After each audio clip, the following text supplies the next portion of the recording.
We're talking about the transfer of energy, so let's transfer some. No evil.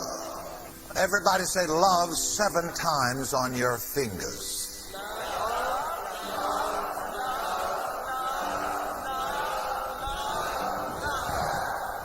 That is the bottom line. That is the top line. Keep your energy in love. And if you keep your personal energy in a state of faith and love, that is your shield.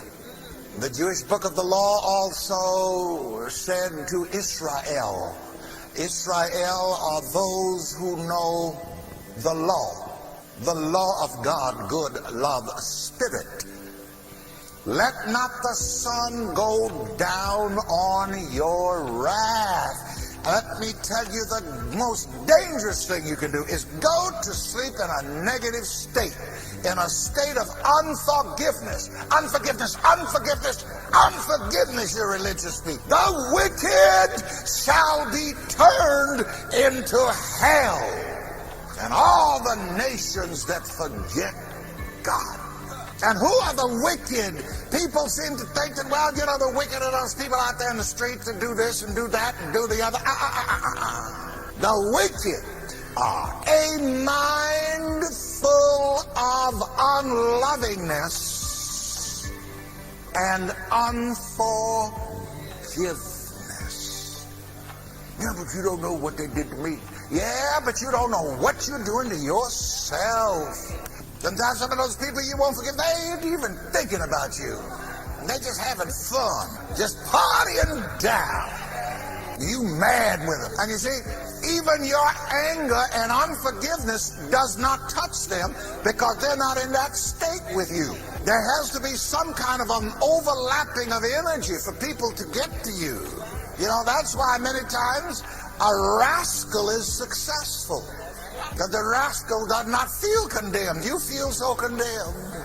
The rascal he's not in a state of depression, boy. Oh, shucks. And you over there being religious and sad. Your stinky states of mind. Your dog walked off and left you. Your cat jumped out of the window. So let's get the hell out of here. There's too much negative energy. So energy is always being transferred. You do not expose yourself to the transfer of negative energy. One of the greatest verses of scripture ever written is from the pen of the Apostle Paul, Romans 12:2. Be not conformed to this world. Watch that you don't get yourself in position so that you're receiving the world's negative and indifferent states of mind and transfer of energy. If I think there's something out of a movie that is worth my attention, I'll go. But rather than even doing that, I'd rather go to Blockbuster and select a classic. Every once in a while, I'll say, well, I'd like to see that. And when it gets into the video store, I'll get it. You see, you can't just open yourself up willy-nilly. And of course, you see, that's what the world does. See, the producers know, but energy is always being transferred. Let's go back to 21:2, Revelation 21:2. And it says, I, John, and John represents divine love. There is a tape on the Disciples series that tells you what esoterically the disciples mean. You see, this is a class in esoteric science, and it tells what each disciple means esoterically. Mostly in church, we just thought those were people that died long ago. But every disciple is in you. As a matter of fact, everything in the Bible is in you. From God to the devil, from Judas to Jesus. Ain't talking about nobody but you. When you do not know that I am God, then you become the devil. When you do not know that I am Jesus, then you become Judas. And you betray the Christ. Among the 12 disciples of Jesus are disciplines of the mind.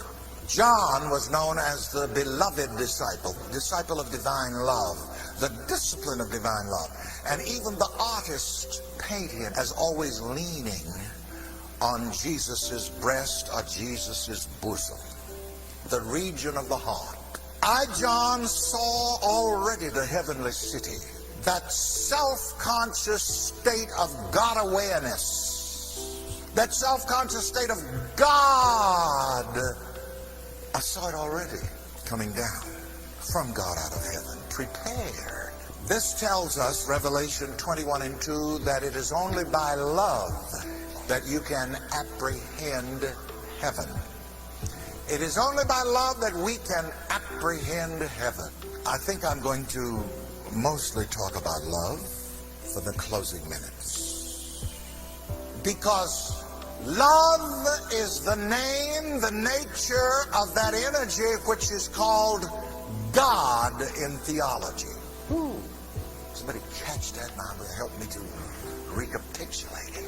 Love is the name, the nature of that energy which is called God in theology.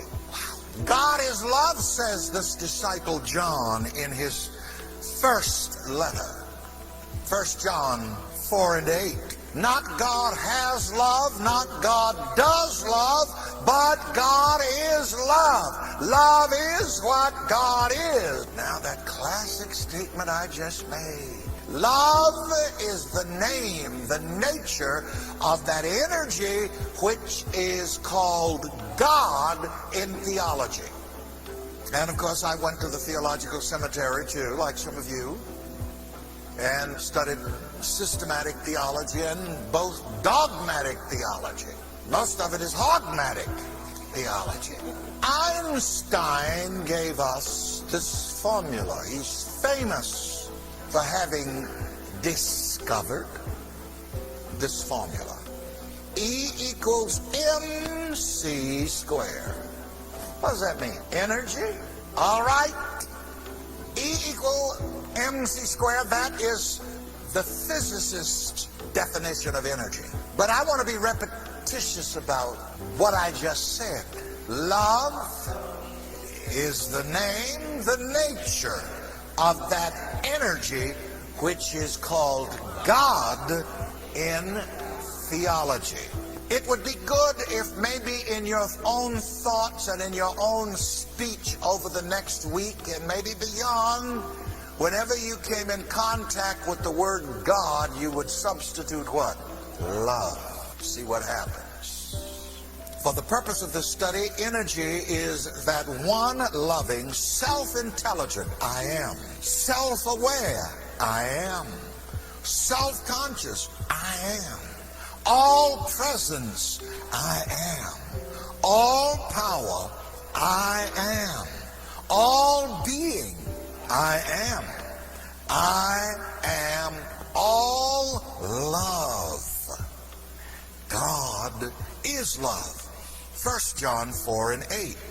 I am positive, loving energy, which no thing can stop, hinder, delay, or impact. None of these things, natural events, material or psychic phenomena, move me.